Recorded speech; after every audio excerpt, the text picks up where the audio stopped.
This is the DEFCON Warning System. Alert status for 1300 UTC, Monday, the 20th of October 2025. Condition green, DEFCON 5. There are currently no imminent nuclear threats at this time. On the 19th of October 2025, the Australian Defence Department issued a formal protest against a manoeuvre by a Chinese fighter jet, which released flares in dangerously close proximity to a Royal Australian Air Force P-8A Poseidon surveillance aircraft over the South China Sea. The Australian Defence Minister described the act as unsafe and unprofessional.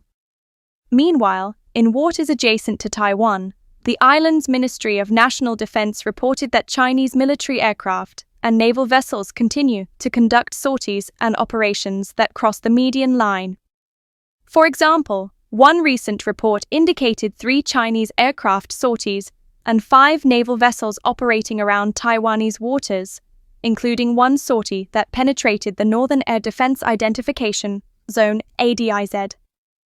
More broadly, Chinese vessels are claimed to be patrolling near the Senkaku Islands, administered by Japan, and crossing Japan's claimed median line in the East China Sea on an almost daily basis. These actions are part of a pattern. Beijing is employing maritime and aerial coercion, sometimes called grey zone tactics, to assert claims over contested waters and airspace without triggering full kinetic conflict. From a strategic warning perspective, several points are worth emphasizing. Erosion of deterrence. When Chinese forces repeatedly challenge navigation or surveillance aircraft without consequence, it sends a signal to other states that Beijing may feel free to escalate further. Strategic theater shifting. The South China Sea and the Taiwan Strait are not only regional maritime zones, they are strategic choke points for global trade, submarine cables, and naval logistics. Increased Chinese activity risks global ripple effects. Nuclear-adjacent concern.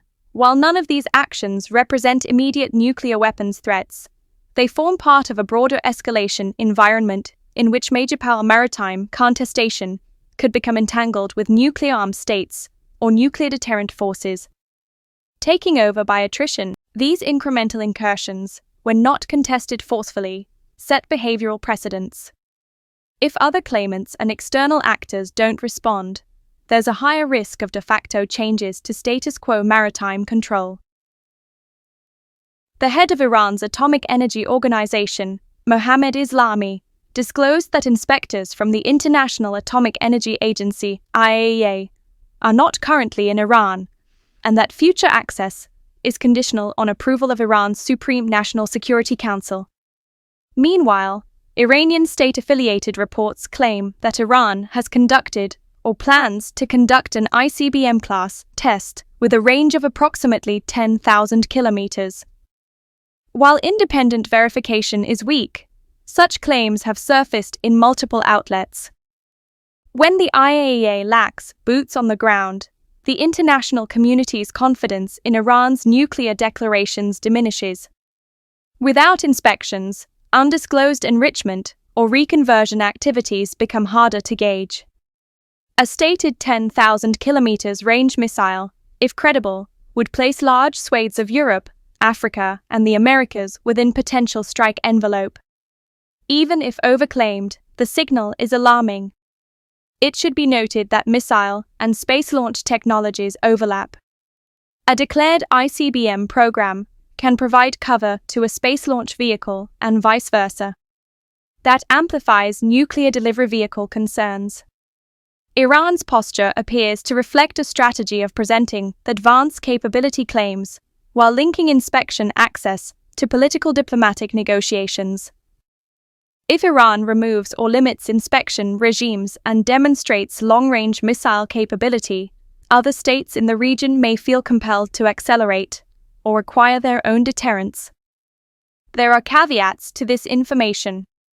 The claim of a 10,000 kilometers ICBM remains unverified by independent sources. Analysts continue to highlight Iran's technological challenges in achieving multi-stage long-range missiles. Additionally, the mere absence of inspectors does not automatically equal weaponization, but the risk elevation is significant, and the lack of transparency matters. The Russian Federation has begun articulating conditions for an end to the war that would involve both sides relinquishing territory, an unusual departure from the previous Russian demand of full Ukrainian capitulation. The United States of America and Ukraine are reported to have significant disagreements. Recent meetings revealed U.S. resistance to providing long-range Tomahawk missiles to Ukraine, and U.S. President Donald Trump suggested Ukraine might have to cede parts of the Donbas region. Covering reports show Moscow pushing narratives of Russia winning and U.S. abandonment of Ukraine. On the energy front, Ukraine's infrastructure is increasingly under strain. Russian attacks on Ukraine's gas facilities are mounting, while Ukraine's strikes on Russian oil and energy infrastructure are exacerbating Russian energy stress. If Russia now openly demands territory for peace, this may reflect its recognition that purely military victory is elusive, and that it seeks to consolidate control by diplomatic or negotiation means. With regard to the United States, when Ukraine's key external sponsor appears ambivalent or suggests concessions, Moscow exploits this by boosting domestic and external confidence in its war logic. That can shift momentum in Russia's favor even absent major battlefield breakthroughs. The war itself is increasingly becoming about industrial energy capacity. Ukraine is driving at Russia's economic base. Russia continues targeting Ukraine's heating up power ahead of winter. These parallel dynamics degrade long-term sustainability of conflict for both sides. While not a direct nuclear weapons issue, the risk of strategic escalation or miscalculation is rising. Infrastructure attacks may invite escalation, and territorial discussions raise questions about how Ukraine's security guarantees and nuclear-adjacent deterrence, e.g., foreign nuclear-armed states, might evolve. In the United States, because of the U.S. government shutdown, the NNSA will furlough approximately 1,400 of its staff, leaving fewer than 400 personnel on duty to oversee and protect the U.S. nuclear weapons stockpile, transport operations, and non-proliferation activities. The Office of Secure Transportation, responsible for moving nuclear materials, is operating under limited carryover funds and faces potential safe shutdown mode by late October if funding is not restored. This development raises serious alarm flags. The U.S. nuclear deterrence architecture relies not just on weapons themselves, but on constant maintenance, transport security, surveillance, and modernization. A staffing shortfall erodes resilience and increases risk of mishap or oversight. Potential adversaries note not just capabilities, but also competence and readiness. A visibly degraded nuclear security posture can embolden adversary decision-making, though this must be qualified.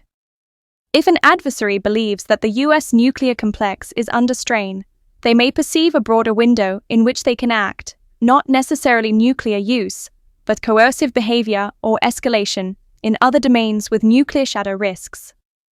The root cause, domestic budget impasse and government shutdown, reminds us that nuclear security is not an isolated technical domain, but tied into wider governance and political risk issues. That linkage is sometimes underappreciated in strategic warning.